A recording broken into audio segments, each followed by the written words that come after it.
اعوذ باللہ من الشیطان الرجیم بسم اللہ الرحمن الرحیم الف لام میم ذالک الکتاب لا ریب فیہ ہدی للمتقین صدق اللہ العظیم اللہم صلی علی سیدنا و مولانا محمد وعلى آل سيدنا وأصحاب سيدنا ومولانا محمد وبارك وسلم وصلوا علیہ۔ پیارے دوستو، آج کی گفتگو عظمت قرآن، شان قرآن، فضائل قرآن پر کرنا چاہتا ہوں۔ دعا ہے رب ذوالجلال کی عظمت والی بارگاہ میں مالک لم یزل اپنی لاجواب بے مثال بارگاہ میں قبول فرمائے اور اللہ قیامت والے دن ہمیں قرآن کی شفاعت نصیب فرمائے۔ احباب ذی وقار، اللہ رب العالمین نے قرآن مجید فرقان حمید کے آغاز سے قرآن کا تعارف فرمایا۔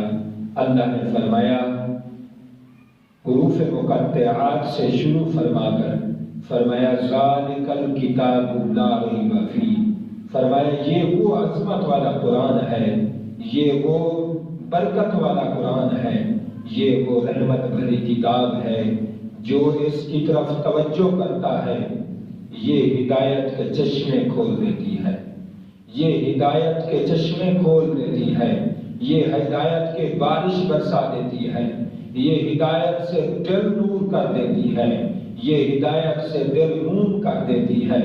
یہ ایسا عظمت والا قرآن ہے جس نے اس کی طرف دھیان کیا اس نے اسے کامیابیاں دی۔ یہاں رحمتیں برساتا قرآن، وہاں شفاعتیں برساتا قرآن۔ جو اس میں توجہ کر گیا، جو اس میں مست ہو گیا، جو اس میں محو ہو گیا، جو اس میں مگن ہو گیا، جس نے اس میں دلچسپی لی، جس نے اس میں ذوق رکھا، جس نے اس میں شوق رکھا، جس نے اس میں طلب رکھی، جس نے اس نے کسی نے طلب رکھی، تو یہ یہاں وہاں کامیابیاں بکھیرنے کے لیے آیا ہے۔ یہ ہدایتوں کا سرچشمہ ہے، یہ ہدایت کا منبع ہے، یہ ہدایت کا مرکز ہے۔ احباب ذی وقار، اللہ رب العالمین نے اس قرآن کتاب، عظیم کتاب کو مسلمانوں کے حصے میں رکھا اور حضور کی امت میں رکھا۔ فرمایا نہ نبی ایسا آئے گا جیسے مصطفیٰ آئے، نہ پھر قرآن ایسا آئے گا جیسے، نہ کوئی ایسی کتاب آئے گی جو قرآن کا مقابلہ کر سکے، اور نہ پھر کوئی ایسی امت آئے گی جو حضور کی امت کا مقابلہ کر سکے۔ پیارے دوستو، قرآن بہت بڑی اللہ کی نعمت ہے، قرآن بہت بڑی اللہ کی رحمت ہے۔ قرآن سے جڑو، قرآن پر استقامت کرو، قرآن کا دامن مضبوطی سے تھامو۔ قرآن کے ساتھ جب جڑ جاؤ گے، یہ قرآن تمہیں اللہ سے جوڑ دے گا، یہ جس کا کلام ہے اس سے جوڑ دے گا۔ پیارے دوستو، آقا علیہ السلام کی حدیث پاک ہے، حضرت انس روایت کرتے ہیں، ان انس رضی اللہ تعالی عنہ قال انا للہ اہلین من الناس، میرے حضور نے فرمایا لوگوں، ایک جماعت اور کچھ لوگ ایسے ہوں گے جو اللہ کے خاندان میں سے ہوں گے، جو اہل اللہ ہوں گے، جو اللہ کے پیارے ہوں گے، جو اللہ کے محبوب ہوں گے۔ عرض کی گئی قال من ہم یا رسول اللہ، اللہ کے رسول کی بارگاہ میں عرض کی گئی پیارے حضور یہ تو ارشاد فرمائے کہ وہ خوش بخت لوگ، وہ خوش نصیب لوگ، وہ اعلیٰ افضل الفا لوگ کون ہوں گے جو اللہ کے خاندان میں سے ہوں گے، جو اہل اللہ ہوں گے، جو اللہ کے پیارے ہوں گے۔ حضور یہ تو بتائیں کہ وہ لوگ کون ہوں گے اور ان میں خاصیت کیا ہوگی اور ان میں کوالٹی کیا ہوگی۔ قال اہل القرآن، آقا علیہ السلام نے فرمایا جو اللہ کے خاندان میں سے ہوں گے، جو اللہ کے پیارے ہوں گے، جو اللہ کے محبوب ہوں گے، وہ قرآن والے ہوں گے۔ فرمایا ہم احد اللہ و خاصتہ، فرمایا وہ لوگ اللہ کے اہل ہوں گے، اللہ کے خاص بندے ہوں گے، اللہ کے برگزیدہ بندے ہوں گے، اللہ کے منتخب بندے ہوں گے، اللہ کے چنے ہوئے بندے ہوں گے۔ فرمایا جو قرآن والے ہوں گے، جو قرآن سے جڑے رہیں گے، جو قرآن پر صبح و شام کریں گے، جو قرآن کے سائے میں رہیں گے، جو قرآن کی چھاؤں میں رہیں گے، قرآن کی چھاؤں میں جو رہیں گے، فرمایا وہ اہل اللہ ہوں گے، وہ خاص ہوں گے، وہ اہل قرآن ہوں گے۔ عن عقبہ بن عامر رضی اللہ تعالی عنہ قال الجاہر بالقرآن کالجاہر بالصدقہ۔ فرمایا حضور نے، حضرت عقبہ بن عامر روایت کرتے ہیں کہ آقا علیہ السلام نے فرمایا جو اونچا آواز پڑھے، بلند آواز سے قرات کرے، خوش آوازی سے، خوش لہجے سے، اچھے تلفظات کے ساتھ، فرمایا جو اونچا قرآن پڑھتا ہے اس کو اعلانیہ صدقہ کرنے کا ثواب ملتا ہے۔ جو اونچا قرآن پڑھتا ہے اسے اونچا صدقہ، بلند صدقہ کرنے کا، اعلانیہ صدقہ کرنے کا، ظاہری صدقہ کرنے کا ثواب ملتا ہے۔ اور فرمایا جو آہستہ قرآن پڑھتا ہے اور دھیمے لہجے سے قرآن پڑھتا ہے، فرمایا المسر بالصدقہ، فرمایا المسر بالقرآن کالمسر بالصدقہ، فرمایا جو آہستہ آواز سے قرآن پڑھتا ہے وہ یوں سمجھے جیسے کوئی خفیہ صدقہ کرتا ہے۔ تو پتہ چلا قرآن ایسی نعمت ہے، ایسی خدا کی رحمت ہے، کوئی اونچا پڑھے تب بھی قبول ہے، کوئی آہستہ پڑھے تب بھی قبول ہے۔ قرآن جیسے بھی پڑھے رحمتوں کے خزانے اکٹھے کر رہا ہے، جیسے قرآن پڑھے رحمتوں کے سمندر میں غوطہ کرنا ہے، جہاں سے وہ صاف اور شفاف ہو کے نکلے گا، جہاں سے پاک، طیب اور طاہر بن کر نکلے گا۔ پیارے دوستو، قرآن کوئی اونچی آواز سے پڑھ رہا ہے اس کو بھی گلہ نہ دیا کرو، اس کا بھی احترام کیا کرو۔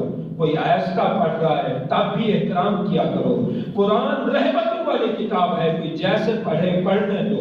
آقا علیہ السلام عن سعید بن سلیم مرسل حضرت سعید بن سلیم مرسل یہ حدیث روایت کرتے ہیں، قال قال رسول اللہ صلی اللہ علیہ وسلم ما من شفیع اعظم منزلۃ عند اللہ، فرمایا حضور علیہ السلام نے فرمایا قیامت والے دن قرآن سب سے بڑا شفیع ہوگا، قرآن سے بڑا کوئی سفارشی نہیں ہوگا۔ اور آقا علیہ السلام نے فرمایا قرآن سے بڑا جھگڑالو کوئی نہیں ہوگا اللہ کی بارگاہ میں، لاڈ کرے گا، پیار کرے گا، جھگڑا کرے گا، اللہ کی بارگاہ میں عرض کرے گا، سفارش کرے گا۔ فرمایا جس کے لیے سفارش کرے گا اللہ اس کی سفارش کو قبول کر لے گا۔ قرآن جس کی شفاعت کرے گا، جس کی سفارش کرے گا اس کی شفاعت قبول ہوگی۔ فرمایا من القرآن لا نبی ولا ملک ولا غیرہ، فرمایا قیامت والے دن قرآن اتنا بڑا شفیع ہوگا، اتنا بڑا سفارشی ہوگا کہ نہ اتنا بڑا کوئی نبی سفارش کر سکے گا، نہ کوئی فرشتہ اور نہ کوئی اس کے علاوہ کوئی ایسا ہوگا۔ قرآن سے بڑا کوئی شفیع نہیں ہوگا، قرآن سے بڑا کوئی سفارشی نہیں ہوگا۔ پیارے دوستو، تو جس طرح قرآن بڑا شفاعت کرنے والا ہے، بڑی سفارش کرنے والا ہے، ہمیں بھی پھر اس سے جڑنا ہوگا، ہمیں اس کا دامن پکڑنا ہوگا، ہمیں اس کے ساتھ وابستہ ہونا ہوگا، ہمیں اس کے ساتھ جڑ کر رہنا ہوگا۔ جب ہم اس کے ساتھ جڑ کر رہیں گے، ہم اس کے ساتھ یاری لگائیں گے، دوستی لگائیں گے، ہم اس کے ساتھ ذوق رکھیں گے، شوق رکھیں گے، قیامت والے دن جب اس کی بڑی شفاعت کھلے گی تو یہ ہمیں بھی قیامت والے دن جنت میں لے جائے گا۔ میرے حضور علیہ السلام نے فرمایا جو قرآن کا دامن پکڑے گا قرآن اسے جنت میں لے جائے گا، جو قرآن کے ساتھ بے وفائی کرے گا، بے ادبی کرے گا، گستاخی کرے گا، قرآن پر غفلت برتے گا، فرمایا یہ اسے جہنم میں گرا دے گا۔ تو اتنی بڑی رحمتوں والی کتاب، اتنا بڑا قرآن، آقا علیہ السلام نے فرمایا عن ابن عباس رضی اللہ تعالی عنہما قال نازل جبریل علیہ السلام علی رسول اللہ صلی اللہ علیہ وسلم فَأَخْبَرَهُ أَنَّهُ سَتَكُونُ فِتَنٌ آقا علیہ السلام حضرت عبداللہ بن عباس رضی اللہ تعالیٰ عنہما روایت کرتے ہیں، فرمایا ایک دفعہ جبریل علیہ السلام حضور علیہ السلام پر اترے اور خبر دی کہ حضور کچھ دنیا میں ایسے فتنے آئیں گے، ایسی آزمائشیں آئیں گی، ایسی مصیبتیں آئیں گی، ایسی تباہی آئے گی، ایسی بربادی آئے گی، وہ دیکھنے والی ہوگی، وہ دیکھنے والی ہوگی۔ قال فمن المخرج، جبریل کہہ رہے اس سے نکلنے کا راستہ کیا ہوگا؟ فمن المخرج منها یا جبریل، اس سے پھر نکلنے کا راستہ کیا ہوگا؟ جبریل علیہ السلام نے فرمایا، قال جبریل کتاب اللہ، فرمایا اس فتنوں سے، مصیبتوں سے، آزمائشوں سے، زلزلوں سے اور سیلاب سے اور خدا کے عذاب سے اگر کوئی بچنا چاہے گا تو ایک ہی صورت ہوگی کہ وہ قرآن کا دامن تھام لے، وہ قرآن کے ساتھ وابستہ ہو جائے، وہ قرآن کے ساتھ جڑ جائے، وہ فتنوں سے، آزمائشوں سے، عذابوں سے، سیلابوں سے، ہر چیز سے بچ جائے گا، دنیا میں بھی بچ جائے گا، آخرت میں بھی بچ جائے گا۔ عن ابن عباس رضی اللہ تعالیٰ عنہما ان رجلا قال یا رسول اللہ ای الاعمال افضل، حضرت ابن عباس رضی اللہ تعالیٰ عنہما روایت کرتے ہیں کہ حضور کی بارگاہ میں ایک آدمی آیا، آپ نے عرض کی حضور کوئی ایسا عمل بتائیں جو سب سے زیادہ افضل عمل ہو، جو سب سے بڑا عمل ہو، جس سے ہم عمل کریں تو ہم کامیاب ہو جائیں۔ قال الحال والمرتحل، حضور علیہ السلام نے فرمایا افضل عمل پوچھنا چاہتے ہو اور سب سے کامیاب عمل پوچھنا چاہتے ہو، ایک ہی عمل ہے، فرمایا حال اور مرتحل بن کے رہو، حال اور مرتحل بن کے رہو۔ عرض کی گئی حضور مد حال والمرتحل، عرض کی گئی حضور حال اور مرتحل کیا ہوتے ہیں؟ حال اور مرتحل کی تشریح کیا ہے، تفصیل کیا ہے، وضاحت کیا ہے؟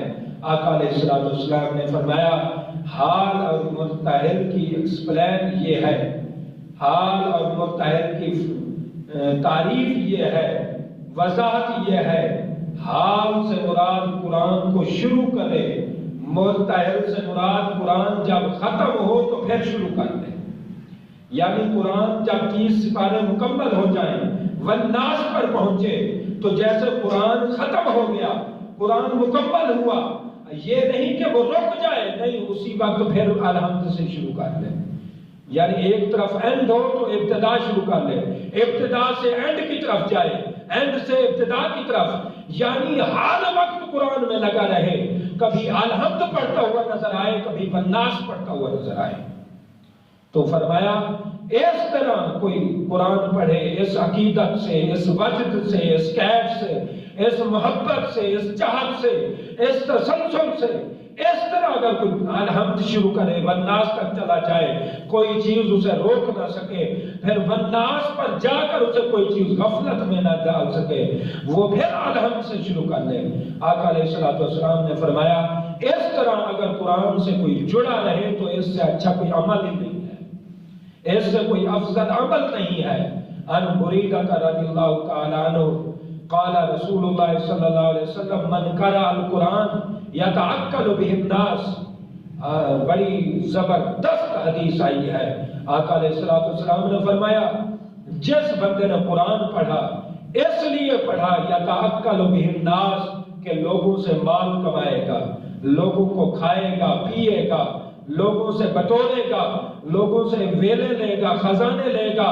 فرمایا اس طرح اگر کوئی قرآن اس نیت سے پڑھے، قرآن میں کمائی کرے، قرآن میں انکم سورس سمجھے، فرمایا آمدنی کا ذریعہ سمجھے، فرمایا جاء یوم القیامت، جب ایسا بندہ، ظالم بندہ جو قرآن ہدایت بھری کتاب کو، جو ہدایت کا نور دے کے آئی کتاب، جو ہدایت کا نور ہے، جو ہدایت کا منبع ہے، جو ہدایت کا مرکز ہے، ایسی ہدایت بھری کتاب کو دنیا کے لیے استعمال کرے، دنیا داری کے لیے استعمال کرے، پیسے دولت جائیداد کے لیے استعمال کرے، انکم سورسز کے لیے استعمال کرے۔ فرمایا ایسا بندہ ظالم جب خدا کی بارگاہ میں آئے گا، قیامت والے دن اس کے منہ پر ہڈیاں ہوں گی، گوشت نہیں ہوگا، اتنا ڈراؤنی شکل میں آئے گا۔ میرے دوستو، قرآن کو کبھی آمدنی کا ذریعہ نہ سمجھو، قرآن کو پیسہ کمائی کا ذریعہ نہ سمجھو، سورسز نہ سمجھو، قرآن کو ہدایت کے لیے پڑھو۔ اور ایک بات یہ بھی یاد رکھیں، جو لوگ وظیفہ کرتے ہیں، ورد کرتے ہیں، میں ورد وظیفے کے خلاف نہیں ہوں، مگر میں یہ کہنا چاہتا ہوں کہ قرآن کو پڑھیں، کسی مصیبت کے لیے نہ پڑھیں۔ تمہارا ٹارگٹ یہ نہیں ہونا چاہیے کہ میرا یہ کام ہو جائے، یہ کام ہو جائے۔ دنیا داری کے لیے قرآن کو نہ پڑھو، یہ کام ہو جائے، فلاں کام ہو جائے، نہیں۔ قرآن کو محبت کے لیے پڑھو، قرآن کو ہدایت کے لیے پڑھو، قرآن کو علم کے لیے پڑھو، قرآن کو عمل کے لیے پڑھو۔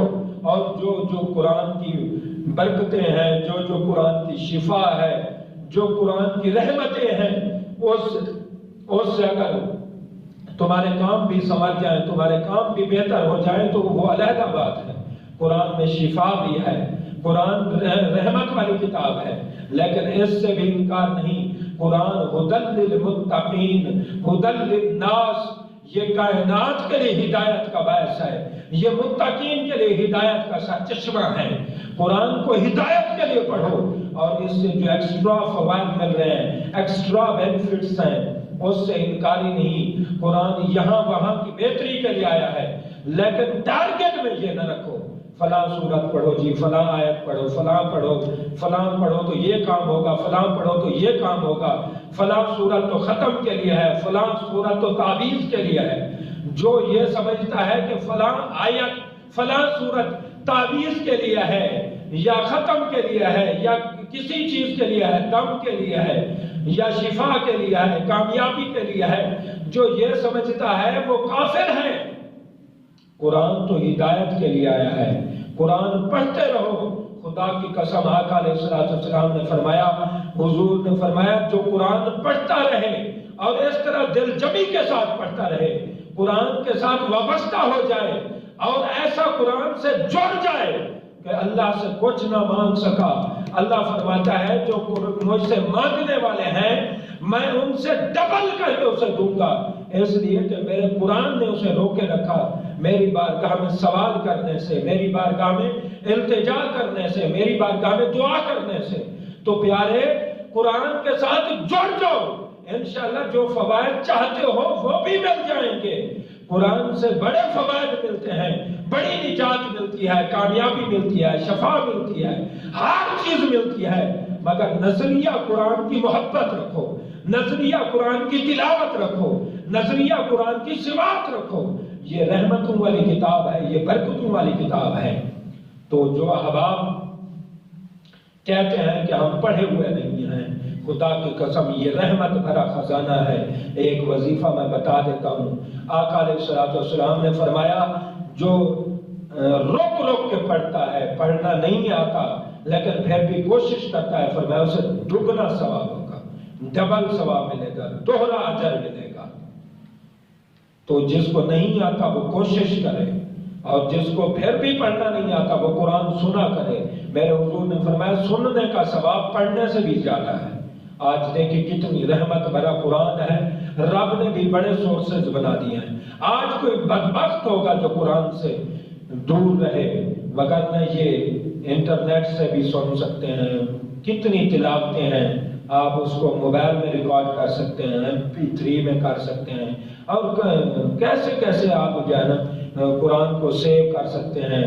قرآن پڑھنا بھی آسان ہو گیا ہے، جس کو پڑھنا نہیں آتا وہ قرآن سنا کرے، صبح سے قرآن سننا شروع کرے، شام تک موبائل لگا کے سنتا رہے۔